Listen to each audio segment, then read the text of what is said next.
wow English followers, how are you? I hope you're doing really well. අද lesson එකට යන කලින්ම මම පුංචි දැනුවත් කිරීමක් කරලා පටන් ගන්නම් ඔයාලට. දැන් YouTube ඔස්සේ ඔයාලට මාව නරඹන්න පුළුවන් වගේම Facebook, Instagram, TikTok මේ හැම social media platform එකකත් දැන් wow English active ඉන්නවා. ඒ නිසා ඔයාලට පුළුවන් ඒ platforms වලත් මාව follow කරන්න. ඒ වගේම මතක් කරන්න ඕන මගේ අනිත් channel එක wow with you channel එක. ඔයාලට ඒකෙදි English වලින්ම ඉගෙන ගන්න පුළුවන්. දැන් සාමාන්‍යයෙන් මේ channel එකේ English ඉගෙන ගන්න අය beginners ලා intermediate level students ලා වගේ තමයි ඉන්නේ.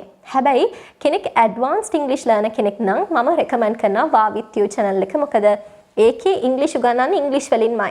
සහ ඕනම කෙනෙක්ට මේ channel එකේ videos ටිකත් බලන ගමන්ම ඒ channel එකේ English වලින්ම යන videos ටිකත් බලලා ඔයාලගේ English speaking skills වගේ ගොඩක් skills improve කරගන්න පුළුවන්. ඉතින් මම recommend කරනවා ඔයාලට මේ channel එකේ videos බලන ගමන්ම මෙතනදී ඔයාලගේ English ඇත්තටම හැදෙනවා. මොකද මම සිංහලෙන් සරලව කියා දෙන නිසා.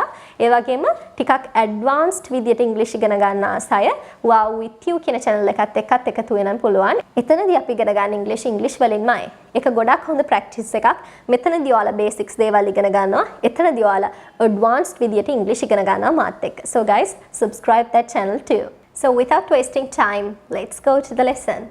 අද මම කතා කරන්නේ ඔයාලට එදිනෙදා ජීවිතයේදී එදිනෙදා conversations වලදී කෙනෙක් එක්ක කතා කරද්දී නිතරම අවශ්‍ය වෙන phrases කිහිපයක් ගැන. ඉතින් මේ phrases හරිම advanced phrases. ඔයාව advanced learner කෙනෙක් විදියට අනිත් අයට පෙන්වන්න පුළුවන් විදිහේ හරිම ලස්සන හරිම casual native English speakers ලා පවා use කරන phrases කිහිපයක් තමයි මම අද lesson එකේදී තෝරගත්තේ. මේ phrases ඔයාලට හැම conversation එකකදීම වගේ අත්‍යවශ්‍ය වෙන phrases. ඉතින් මේ phrases දාන්නේ නැත්නම් ඇත්තටම වැඩක් නැහැ. ඒ නිසා මේ lesson එක ඉවර වෙනකන්ම lesson එකත් එක්ක රැඳිලා ඉන්න. The first phrase, can't help it. Can't help it. ගොඩක් වෙලාවට දැන් ඔයාලා බලනවා ඇති ඇයි මම මේ can't කියලා කිව්වේ කියලා. ගොඩක් වෙලාවට can't වල t pronounce කරනවා අඩුයි. අපි අර fluently කතා කරගෙන යනකොට එක දිගට කතා කරගෙන යනකොට බලන්න can't help it. ඒක ඔයාලට තේරෙනවා මම කියන්නේ can't help it කියලානේ. සමහර විට නොතේරෙන්න පුළුවන්. ඔයාලා English sounds වලට හුරු නැති කෙනෙක් නම්. හරිද? දැන් මේ can't help it කියන්නේ ඔය can't කියන එකේ t අපි pronounce නොකර ඉන්නවා. අර fluent speech එකේදී එහෙමත් නැත්නම් අපි කියනවා rapid speech එකේදී natural speech එකේදී ගොඩක් වෙලාවට ඔන්න ඔය t අකුර හැලෙනවා. Can't help it. Can't help it. Anyway, can't help it. Right? Can't help it. Can't help it කියලා කියන්නේ මොකක්ද? It means we don't like to do a particular thing because we know that it's not good, but we cannot stop ourselves from doing it. අපි දන්නවා සහ අපි කැමති නැහැ යම් කිසි දෙයක් කරන්න. මොකද අපි දන්නවා ඒ දේ හොඳ නැහැ කියලා. හැබැයි අපිට ඒ දේ කරන එක නවත්ත ගන්න බෑ. හිතන්න ඔයාගේ යාළුවා පඩිපෙළේ ඉස්සලා වැටෙනවා. ඊට පස්සේ ඔයා මොකද කරන්නේ? මුලින්ම hina වෙලා ඉවර වෙලා නෙමෙයිද යාළුවව නැගිටවන්න යන්නේ. එහෙම නේද යාළුවෝ? හරි. අන්න ඒ වගේ අවස්ථාවන් වලදී දැන් කෙනෙක් කියනවා stop laughing. hina වෙන එක නතර කරනවා.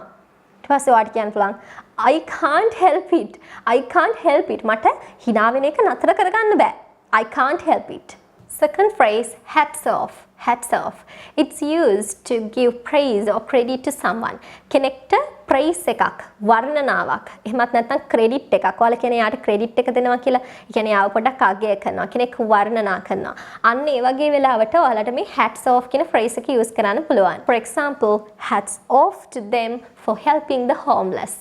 Hats off to them for helping the homeless. Third phrase, let's call it a day. Let's call it a day. දවසකට කතා කරනවා කියන අදහස නෙමෙයි මෙතන තියෙන්නේ. It means to stop doing something. හිතන්නවා playground එකක volleyball play කර ඉන්නවා. ඊට පස්සේ ඔයාට මහන්සි දැන් ගොඩක් වෙලාව ආ play කර ඉන්නේ. යාළුවන්ට ඔයාට කියන්න පුළුවන්, "Oh, shall we call it a day?" අදට අපි මේක මෙතනින් නතර කරමුද? Shall we call it a day? ඒ වගේම class එකකදී teacher කෙනෙක්ට කියන්නත් පුළුවන්, "Let's call it a day." Let's call it a day. අපි අදට මෙතනින් class එක නතර කරමු. කියන අදහසින් let's call it a day කියන phrase එක use කරන්න පුළුවන්. Next phrase, I have the blues. I have the blues. මෙතන blues කිව්වහම නිල් කියන අර්ථය එහෙම ගන්න එපා. ඒ කියන්නේ මට නිල් තියනවා වගේ අදහසක් එහෙම නෙමෙයි මෙතන තියෙන්නේ. මෙතනින් අදහස් වෙන්නේ it means to feel sad or depressed. දුක් වෙනවා යම්කිසි දෙයක් පිළිබඳව දුක් වෙනවා ડિප්‍රෙස් වෙනවා කියලා කියන්නේ යම්කිසි දෙයක් පිළිබඳව හිතා දුක් වෙවි වෙන කිසි වැඩක් කරන්නේ නැතුව ඒ දේ පිළිබඳව හිතා මානසිකව වැටිලා ඔන්න ඔහොම ඉන්නවටනේ අපි ડિප්‍රෙස් වෙනවා කියලා කියන්නේ. දැන් මෙතන ડિප්‍රෙස් කියන්නේ verb එක මේකේ noun එක තමයි depression කියන්නේ. මානසික ආතතිය කියලා ඔයාලා කියන්නේ නේ. එහෙනම් ඔන්න ඔය වගේ වෙලාවට අපිට I have the blues කියන එක පාවිච්චි කරන්න පුළුවන්. For example, I had the blues for weeks after my girlfriend left me. I had the blues for weeks after my girlfriend left me. මම ගොඩක් දුකින් හිටියේ සති ගාණක්ම මගේ girlfriend මාව දාලා ගියාට පස්සේ. Next phrase, roll out the red carpet. Roll out the red carpet. Roll out the red carpet කියලා කියන්නේ සාමාන්‍යයෙන් අපි රතු පළසක් දාන්නේ ඇයි? අපි සාමාන්‍යයෙන් රතු පළසක් දානවා කෙනෙක්ව පිළිගන්නනේ. විශේෂ පුද්ගලයෙක් පිළිගන්න අවස්ථාවකදී කවුරු හරි guest කෙනෙක් කෙන අවස්ථාවකදී වගේ අපි රතු පළසක් දානවා නේද? මෙන්න මේකට තමයි එහෙනම් roll out the red carpet කියලා කියන්නේ. For example, the governor rolled out the red carpet for his dinner guests. The governor rolled out the red carpet for his dinner guests. පාලකයා, governor කියලා කියන්නේ පාලකයා එයාගේ පාටි එකට එන dinner ගෙස්ට්ලව පිළිගන්න රෙඩ් කාපට් එකක් කෙළුවා රතු පළසක් කෙළුවා. මෙතන ඇත්තටම මේ ගවර්නර් රතු පළසක් කෙලන්නත් ඉඩ තියෙනවා මේ ඩිනර් ගෙස්ට්ස්ලව පිළිගන්න. එහෙම නැත්නම් මෙතන අදහස් වෙනවා එයා රතු පළසක් කෙළුවේ නැතත් එයා හරි අර සාදරයෙන් පිළිගන්නවා කියන අදහසත් මෙන්න මේ rolled out the red carpet කියන එකේ අන්තර්ගත වෙලා තියෙනවා. Next phrase, can I jump in here? Can I jump in here? මට මැද්දෙන් පනින්න පුළුවන්ද? හිතන්න දෙන්නෙක් කතා කර ඉන්නවා. ඔයාගේ අයිඩියා එකත් ඒ දෙන්නගේ අයිඩියාස් එක්කම ෂෙයා කරගන්න ඔයාට ඕන. අන්න ඒ වගේ වෙලාවට ඔයාලට කියන්න පුළුවන් excuse me, can I jump in here? Excuse me, can I jump in here? I don't think it's a good idea. Excuse me, මටත් පොඩ්ඩක් කතා කරන්න පුළුවන්ද? මම හිතනවා ඒක එච්චර හොඳ අදහසක් නෙමෙයි කියලා. අන්න ඒ වගේ අවස්ථාවන් වලදී ඔයාලට මේ can I jump in here කියන මේ phrase එක use කරන්න පුළුවන්. It's used when interrupting when someone else is speaking. තව වෙන කවුරු හරි කෙනෙක් සහ දෙන්නෙක් කතා කර ඉන්නවා නම් අන්න ඒ අතරට ඔයාලා යනකොට සහ ඔයාගේ idea එකක් express කරන්න යනකොට ඒ දෙන්නගේ අතරින් අන්න ඒ වගේ වෙලාවට ඔයාට කියන්න පුළුවන් can I jump in here? Can I jump in here? Next phrase, so anyway, getting back to where we were. එහෙමත් නැත්නම් so anyway, getting back to my story. Getting back to where we were, getting back to my story. අපි මෙන්න මේ phrase එක use කරන්නේ මෙන්න මේ වගේ වෙලාවන් වලට. හිතන්න මම මෙතන වීඩියෝ එකක් කර ඉන්නවා. English වීඩියෝ එකක් කරන්නේ. හැබැයි මම වෙන මාතෘකා ගැන මෙතනදී කතා කරන්න ගියොත් මම topic එකෙන් පිට යනවානේ. අන්න ඒ වගේ වෙලාවට කියන්න පුළුවන් I'm going out of the topic. I'm going out of the topic. මම topic එකෙන් පිට යනවා. මාතෘකාවෙන් පිට යනවා. අන්න එහෙම මාතෘකාවෙන් පිට ගියපු වෙලාවක ආපහු මම කලින් කතා කරපු point එක ගැන මට කතා කරන්න ඕන නම් මට කියන්න පුළුවන් so anyway, getting back to my story. So anyway, getting back to where we were. මෙන්න මේ phrases දෙක use කරන්න පුළුවන් අන්න ඒ වගේ අවස්ථාවන් වලදී ඔයාලට. Next phrase, piece of cake. Piece of cake. මේක නම් හරිම ලේසි phrase එකක් සහ ඔයාලා සමහර විට මේ phrase එක දන්නවත් ඇති. It's used when describing something which is really easy to complete. මොනවා හරි දෙයක් විස්තර කරනවා. හැබැයි ඒ දේ සම්පූර්ණ කරන්න හරිම ලේසි දෙයක් තමයි ඔයාලා විස්තර කරන්නේ. It's a piece of cake. ඒක හරිම ලේසි. Oh, the assignment is nothing. අයියෝ, ඒ assignment එක නම් මොකක්ද? It's a piece of cake. ඒක හරිම ලේසි. I can complete it within an hour. මට ඒක පැයකින් ඉවර කරන්න පුළුවන්. මට ඒක පැයකින් complete කරන්න පුළුවන්. සම්පූර්ණ කරන්න පුළුවන්. It's a piece of cake. ඒක හරිම ලේසි. Next phrase, couldn't care less. Couldn't care less. It means you are not at all concerned about it. You are not at all concerned about it. ඔයා යම් කිසි දෙයක් පිළිබඳව කිසිම තැකීමක් නැත්නම් කිසිම සැලකිල්ලක් නැත්නම් ඔයාට කියන්න පුළුවන් I couldn't care less. I couldn't care less. මම ඒක ගැන පොඩ්ඩක්වත් හිතන්නේ නැහැ. පොඩ්ඩක්වත් මම ඒක ගැන සැලකිලිමත් නැහැ. For example, people will laugh at my mistakes in English. මිනිස්සු මම ඉංග්‍රීසි කතා කරද්දී මගේ තියෙන මේ mistakes වලට වැරදීම් වලට hina වෙයි. Oh, I couldn't care less. මම නම් ගානකටවත් ගණන් ගන්නේ නැහැ. අන්න එහෙම තමයි ඉංග්‍රීසි ලර්නර් කෙනෙක් ඇත්තටම ඉන්න ඕන.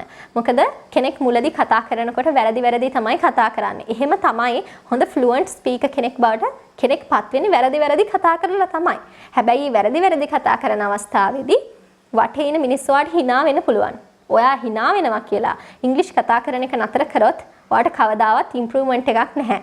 මිනිස්සු hina වුණත් I couldn't care less. මම නම් ගණන් ගන්නවත් නැහැ කියලා තමයි ඔයාලා ඉංග්‍රීසි ඉම්ප්‍රූව් කරගන්න ඕන. Next phrase, lucky you. lucky you. It's used to say someone is fortunate to be able to do something. කවුරු හරි කෙනෙක් හරිම වාසනාවන්තයි යම් කිසි දෙයක් එයාට කරගන්න පුළුවන් වුණා නම් අන්න ඒ දේ කරගන්න පුළුවන් වුණ නිසා එයා හරි වාසනාවන්තයි. For example, you made it girl, lucky you. You made it girl, lucky you. මෙතන you made it girl කියලා කියන්නේ ඔයා එක හැදුවා කියන අදහස නෙමෙයි, ඔයා එක කළා, you did it. ඔයා එක සාර්ථකව කරා, you did it successfully කියන අදහස තමයි තියෙන්නේ. examination එකක් පාස් වෙලා කෙනෙක් කෙනා. ඊට පස්සේ ඔයාට කියන්න පුළුවන් you made it girl. ඔයා එක කළා. ඔයා එක හරියටම සාර්ථක විදියට කරා. lucky you. හරිම වාසනාවන්තයි ඔයා. අන්න ඒ වගේ අවස්ථාවන් වලදී ඔයාලට මේ phrase එක lucky you කියන phrase එක use කරන්න පුළුවන්. Next phrase, to go down in history. To go down in history. කෙනෙක් කරන හොඳ දෙයක් නිසා අන්නේ පුද්ගලයාව නිතර නිතර සමාජයේ කතා බහට ලක් වෙනවා නම්, එයාව නිතර නිතර මිනිස්සුන් විසින් මතක් කරනවා නම්, සහ යම්කිසි සිදුවීමක් නිතර නිතර මිනිස්සුන් අතර කතා බහට ලක් වෙනවා නම්, මිනිස්සු ඒක නිතර නිතර මතක් කරනවා නම් අන්න ඒ වගේ වෙලාවට to go down in history කියන මේ phrase එක use කරන්න පුළුවන්. For example, he's a world class player and he will go down in history.